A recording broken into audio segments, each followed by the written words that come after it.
Hey guys, it's Dave. Um, so last time we talked was when Jason and I were talking about this on the morning of Election Day. I went and voted, and of course, I'm in California, so my vote went off into nothingness. Um, but wow, you know what we've been going through since then is really something, and um, obviously it was not a red wave, and I knew that it wouldn't be because I understand uh, how Democrats function a little better than a lot of you guys out there who were very, very hopeful. Oh, he's going to sweep the country in every state. Well, that was never going to happen. And there's the old saying that you have to win big because it has to be a big enough win that they can't cheat. I forget who it was that said that, but let me adjust this a little bit here. Um, I didn't have time to write something. I'm trying to get out of town. I'm meeting some friends in the Arizona desert to just sort of unwind and get away from all this. But I was thinking that this would be a chaotic time, but I didn't think that I would see it in quite the way it's being played out. And let me tell you what I think is happening. I think that the Democratic Party and the deep state in general is gaslighting Donald Trump.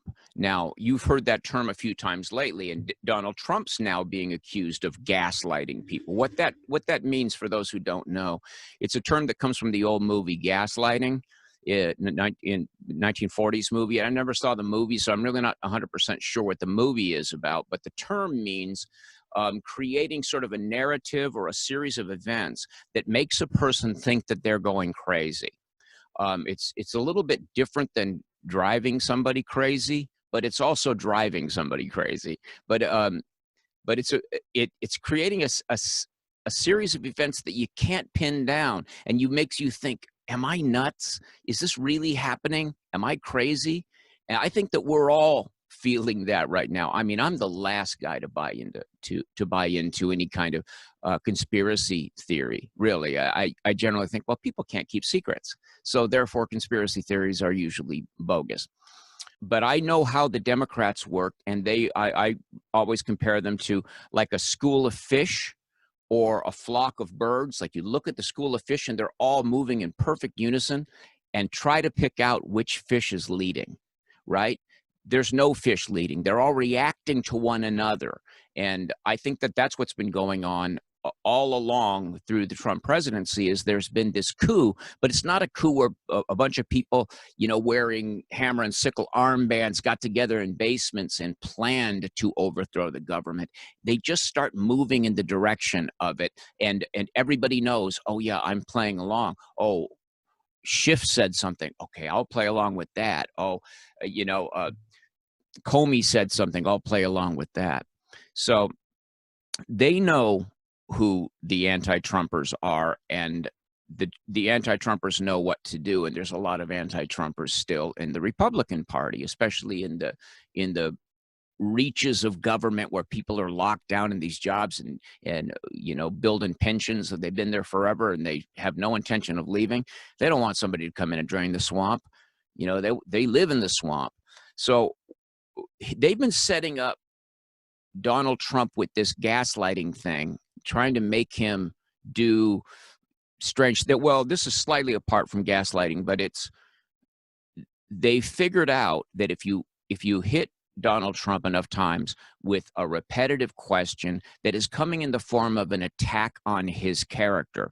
The perfect example would be the white supremacy thing. So he denounced that, 38 times on video, but they keep coming after him. And Chris Wallace at the first debate changed that slightly to, would you denounce the Proud Boys? Would you tell the Proud Boys to go away? Well, I don't think Donald Trump really knew that much about the Proud Boys, and he may not have been aware that the left had been turning the Proud Boys into a white supremacist group, even though they are not one. And so the people on the left were now hearing Proud Boys and hearing that in the same way that they would hear KKK. So when he said, stand, what did he say? Stand back, stand by. This is Donald Trump's innate inability to be told what to do. He's always run the show. He's got a big ego. He's always been the boss. He tells people what to do. He doesn't get told by them what to do. By some reporter coming up, will you denounce this, this, this? Well, he denounced white supremacy enough times. But finally, he started kind of giving answers like, well, sure, and going on, just being indefinite because it pisses him off and it frustrates him and he doesn't want to get angry. So that was Chris Wallace, right? Chris Wallace, Fox News. But clearly, Chris Wallace is not a Trump supporter, and clearly he's probably not even a conservative.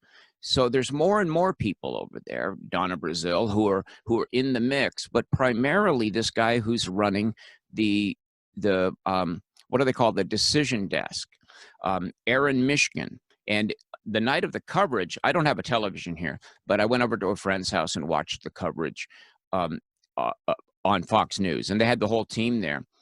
And one of the Fox News hosts there interviewed this Aaron Mishkin guy, and he admitted that he is a Democrat and a liberal. And what the purpose of that little interview was to assure everybody that, hey, I go by the numbers. I'm a numbers guy. I'm a numbers nerd. Don't worry about me. I've got no dog in this hunt. That was him as a liberal inside Fox world, telling Fox viewers, us, that we could trust him. And then they call Arizona super early while waiting forever to call the much more obvious wins for Donald Trump in very important states of Florida and Texas, in waiting forever to call those. And Arizona's way out here in the West. So those polls are supposed to stay, calling the Western state too soon causes people to say, well, okay, I was going to go swing by the poll after work, but I might as well not do it. Biden won. Well, there's also this other thing that's been going on. The left has been using Donald Trump's very intemperate comment about John McCain, something to do with, well, I like guys who don't get captured. I mean, it's a dumb thing to have said. Trump shoots from the hip, and he was mad. He was long mad at McCain for a reason I can't really remember why it was. I think it was because McCain had sent for the dossier. So when this whole Russian collusion thing started, and McCain was clearly not a Trump supporter, and Trump didn't like him. Trump said on TV the other night, he says, I like people who like me. Simple. So the thing is, if you don't like Donald Trump, he doesn't like you right back. So it's easy to lay a trap for Donald Trump and get him to say something intemperate that can be then later used against him. So you do something to piss him off, and then he comes back with he counterpunches with something that they isolate out from context and feed to their people. So, now what they were doing on election night is all of the swing states, what makes them swing states is they have blue cities surrounded by red counties. So what they did is they counted all those counties, like all those bumpkins like us out there in the country had no trouble getting their counts in. But for some reason, you can't do it in the cities. Like Georgia, they knew that Trump thought he had Georgia in the bag. So what do? They break a pipe, and now we can't count. We'll have to tell you later what this will be. But all the red counties are coming in, leading Donald Trump to think he's running up to a victory. But all the places that was Fulton County, that's Atlanta, right? My geography is not great. Correct me if I'm wrong, but I think that's Atlanta. So then they got all these blue votes, because certainly all the cities, and Atlanta's no exception in these battleground states. I'm not really sure that they consider Georgia to be a battleground state, but certainly it is a red state that has been kind of starting to lean blue as Atlanta grows, and that's one of the largest populations of black people, and they tend to vote Democrat, Democratic mayor, that kind of stuff. So they're holding back all of these. They hold back the battleground state cities while the counties come in red, which then leads Donald Trump to get this sense of confidence going. And then, being who he is, he makes statements like, we're winning. And now he feels like, oh, I've gone out on a limb here. So, but broken pipe, really? They had a broken pipe, and so all the voting had to stop? That sounds just a little bit too magical. So that's basically what they're doing, is they're trying to drive Donald Trump crazy. Meanwhile, they've been saying for a long time about Donald Trump that he was gaslighting them. So they're trying to, it's like they always project, like Jason has been so astute and observing time and time again, the thing they're doing is the thing they're accusing him of. So when they start accusing him of something, pay attention, because they're probably doing it. I'm going to screen share something and show you what I have here. This is the inside of my email. This is the New York Times, the morning briefing that comes out. That's an interesting picture there, a boarded up window with God Bless America on it. So what this is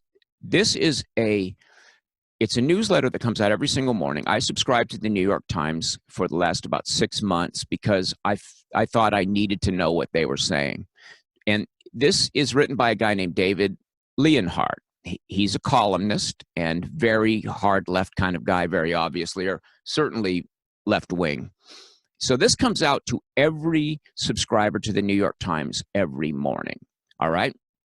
And all you have to do is sign up for the newsletter and don't even have to subscribe, and they'll send you this thing every morning. So it's a propaganda device that they use. So the president versus democracy. A sitting president has spent months telling lies about non-existent voter fraud. Now that his re-election bid is in deep trouble, but with the outcome still uncertain, he has unleashed a new torrent of falsehoods, claiming that the other side cheated. He has demanded that the Supreme Court intervene to decide the election is in his favor. So all the New York Times readers are going, aha, that's why he loaded up the court with all these conservatives. He's going to use the Supreme Court to stay in the White House forever. I mean, this is something they've been saying about him since before he had the nomination, is that he would never leave. If he was, he'd be president for life, like in some kind of banana republic.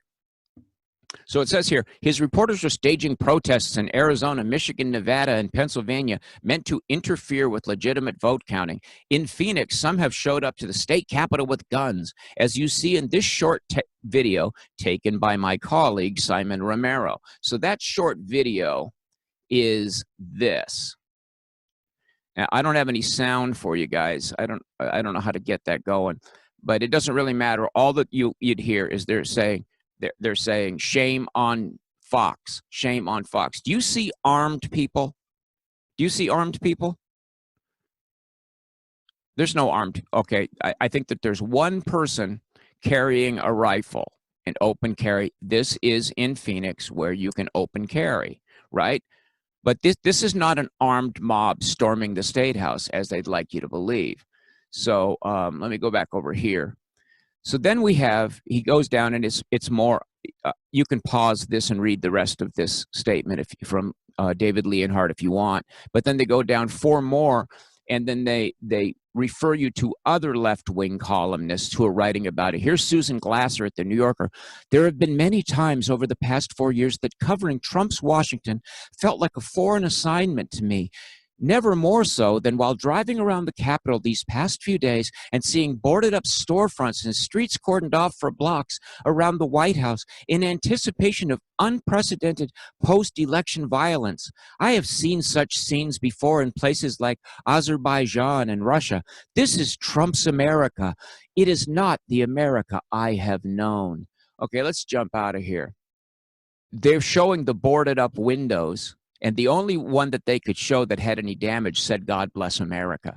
But that makes people think in the mind that in the mind of New York Times readers that it must be Trump supporters who businesses are guarding against. Businesses are not guarding against that.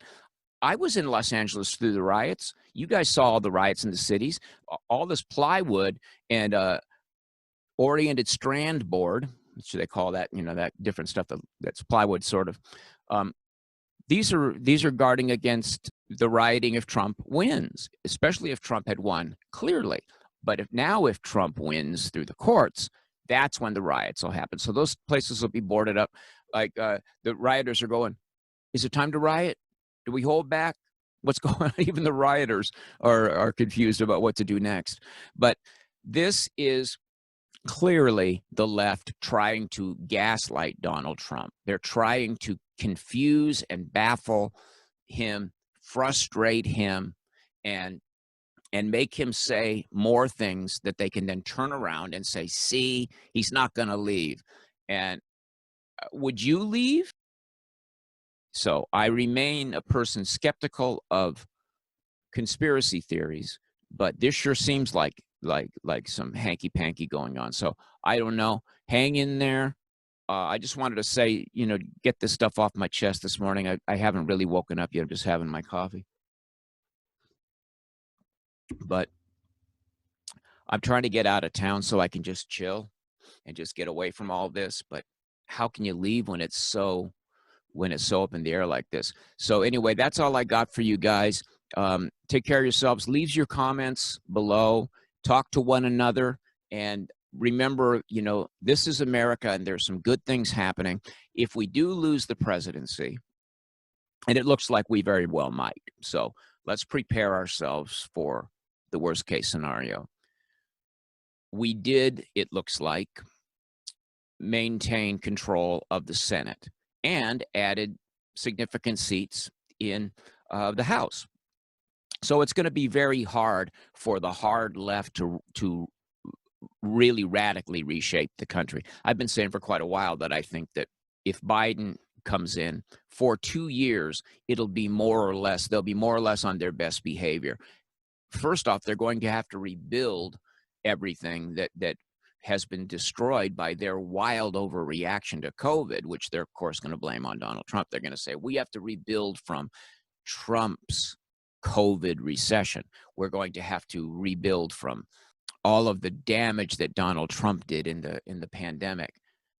Anyway, I don't have anything else to say other than it's not as if the world is going to end. And it may end up being in the long term that if we lose Donald Trump, that we will come to understand that he was the guy that gathered the tribe. He was the guy that really pulled us out into the open, unafraid to speak, unafraid to reach out and make friends. He was the guy that gathered us. He was the guy that showed that, yeah, if you go into to Washington and don't play along with the deep state, you can really get some things done. So going forward, Republican candidates will be inspired by Donald Trump's outgoing, raw attitude about things, and he will have changed the Republican Party forever from that sort of don't fight back and just, oh gosh, it just seemed for a long time like the Republicans were just sort of resigned to watching the country slowly turn socialist. Well, no more. That's not going to be the vibe anymore. So if we end up going through 4 years while they demonstrate how crappy their ideas really are, we're gonna come roaring back in 2024 with a whole new kind of vibe. And the truth is that Donald Trump has been a difficult president for all of us because he is not really a very good communicator, and that's just the truth. We understand him, but the more intellectual types resist him. So if we could get somebody who was like Trump and following Trump's philosophy about getting things changed and keeping America first and foremost and keeping the American worker first and foremost, but was a charmer, a good speaker, a person who could make an argument very eloquently, well, then we'll really be back in the game. So much gratitude toward Donald Trump and his amazing run. Hopefully there's another one, but if there isn't, we don't end. We continue on. In fact, it'll be our turn to do some of the heavy lifting that Donald Trump has been carrying for us. He's been doing the heavy lifting. I think the least we can do is do everything we can for the next 4 years, should we find that he's not in the White House. The least we can do is to advocate strongly and as thoughtfully as we can for the values that we agree upon, and do a lot of groundwork. We really do need to start making some converts. And I've seen recently in some comments where people have said, yeah, my family is finally coming around. So it's good. We need, and I know out here in California, Jason and I have dragged a bunch of people across the center line into red territory. So it's not all over. It's still morning in America, and not morning. And it'll be morning in America with a MOURNING if Trump does lose. But after that, it'll be morning in America again, because there's a patriotic movement that is vital. And I'm sure that Donald Trump will be showing up whenever we need him to rally the troops. So we found each other. We're a team now, and America is never going to turn into a socialist state run by the likes of Kamala Harris. And take that to the bank. All right. See you guys soon. I'm going to still try to get out to the desert. I might talk to you once more before I leave. I hope this hasn't been too rambling and incoherent. If it is, forgive me for that. I'm not very good when I don't write things down. Anyway, that's it for me. I'm going to end this meeting.